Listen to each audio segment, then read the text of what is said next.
let's talk about marketing generally, and what are some of the biggest mistakes that you see lawyers making in investing in marketing or just trying to do marketing?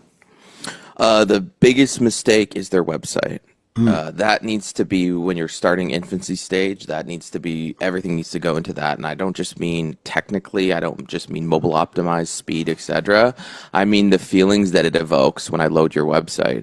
If I'm a woman and there's 12 guys on the main rotator, then I don't see myself represented. That might be something. It might be the fonts that you use. But also, what's crazy is some people will operate a law firm for 15 years and not know their unique value proposition. Yeah. They think that they're interesting enough on their own. They think that, I'm doing well. And it's like, that's great. But if you want to get to that final echelon, what are you selling? What do people feel? And then the second thing I would say is sort of investing marketing spend for ego. A lot of realtors are guilty of this. Buying a billboard just so your friends see it. Buying a billboard without thinking about the creative, making it too complex. I'm driving by for 3 seconds in my car and I look at your billboard. I might only have time to remember the website that you have up or the phone number. I don't have time for a lot of text. So I think it's a lot of the time, and the lawyers that do well aren't guilty of this. It's thinking that they know better. It's thinking that they don't need to be deferential to a marketing agency because they did well in law school and they're known as they're smarter than the average bear. And I think if you can kind of humbly look into another agency and say, hey, I don't know what I don't know, can you tell me?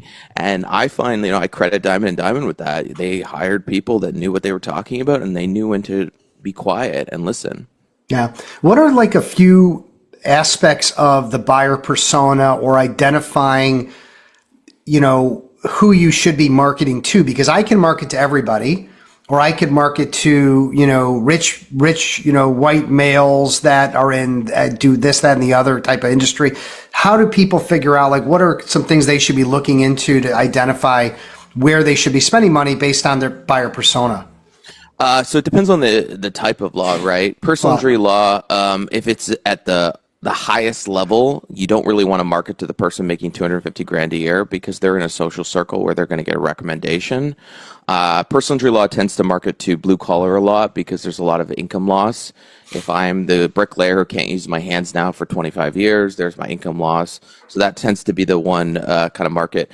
What's interesting about divorce law in itself is that 70% of divorces are initiated by women. And so I had a client that was a divorce lawyer running radio ads. We ran them on a female-dominated station, and we ran them at a time we found out by doing our own research. We found that couples fight the most at around 8 o'clock before they go to work. And so we ran ads solely between that window to target women, which was interesting. I can't speak much to every single kind of area of law specifically, but I think if you run into a lot of people try to appeal to everyone. I don't think that really works. If you're going to sit in that elite echelon of, sorry, I don't know, someone's at my door, elite echelon of top lawyers, you kind of need to stick there. And with personal injury law, you can kind of go a little more wide ranging because everyone gets injured and it's recession-proof industry. But it really just depends on the type of lawyer. Yeah. But I would say, like, when I load your website, what do I feel? And to me, that's huge.